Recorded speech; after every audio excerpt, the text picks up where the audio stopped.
Update muna nga tayo sa mundo ng basketball, partikular na sa Gilas, Pilipinas. Mayroon na nga tayong update patungkol dito kay QMB.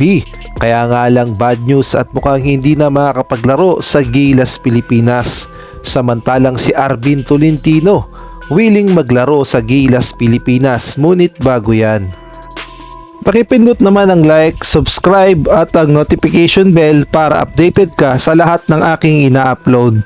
At kung gusto mong magpa-member sa aking channel ay pindutin mo lamang ang join at automatic ka na sa mga shoutout. Nagbigay nga ng update itong si Sir Homer Saison patungkol nga dito kay Quintin Melora Brown o QMB. Alam nating lahat na marami na ang nag-aabang na makapaglaro siya sa Gilas, Pilipinas, partikular na sa third window kung saan makakaharap nga ng Gilas, Pilipinas ang New Zealand at gayon na rin ang Chinese Taipei. At alam nating lahat na nagpasa na ito ng mga kailangang papeles upang mapatunayan na eligible siya as local player sa Gilas, Pilipinas. Kaya naman marami talaga ang nag-aabang na makapaglaro na ba talaga siya sa Gilas, Pilipinas under Coach Tim Cone. Kaya nga lang ay lumabas ang balita at mukhang bad news.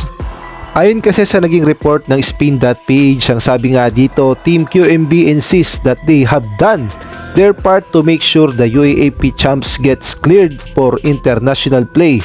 So what happened? Ang sabi pa nga dito, QMB playing for the Gilas in the next FIBA window ain't gonna happen. Ang naging problema daw kasi ni QMB ay patungkol nga sa kanyang papeles, kaya naman hindi siya makakapaglaro sa Gilas, Pilipinas kontra nga dito sa New Zealand at gayon na rin sa Chinese Taipei. At eto nga yung dahilan. At babasahin ko na lang. Ang sabi nga dito, the logical inference is that QMB's requisite paperwork was not uploaded in the FIBA portal in the time for the Big Man's eligibility to play as a homegrown player to be considered. At sa pagkakaintindi ko nga ay mukhang hindi nga naipasa ang mga papeles ni QMB sa tamang oras sa FIBA.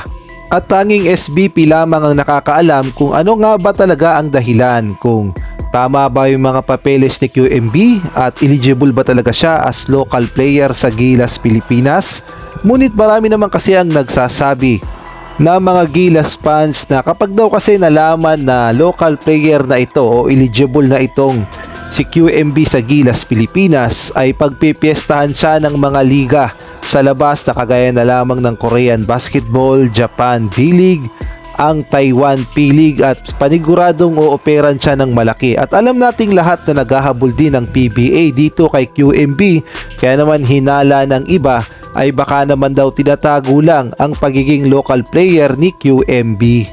At bago nga tayo magpatuloy, isang malaking shoutout kay Ronald Verbosidad, Nel Herbito, Jeffrey Cruz, Mario Martir, Marcelino Junior Cruz, Salvatores at kay Catherine Vigilia.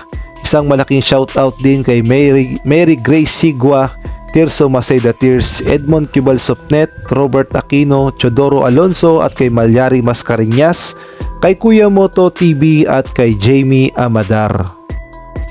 Samantalang sa ibang balita naman, ang star player ng Northport at dating Gilas player na si Arvin Tolentino ay nagpaparamdam na sa Gilas, Pilipinas at ang sabi niya nga ay willing siyang maglaro para sa Gilas, Pilipinas basta tawagan lamang siya ni Coach Tim Cone at gayon na rin ng SBP. Alam nating lahat na star player na ito at talaga namang gumagawa na ng pangalan sa Northport, Batang Pier. Kaya naman pakinggan natin ang buong sinabi ni Arvin Tolentino. Sean, well, if given the chance, why not? Diba?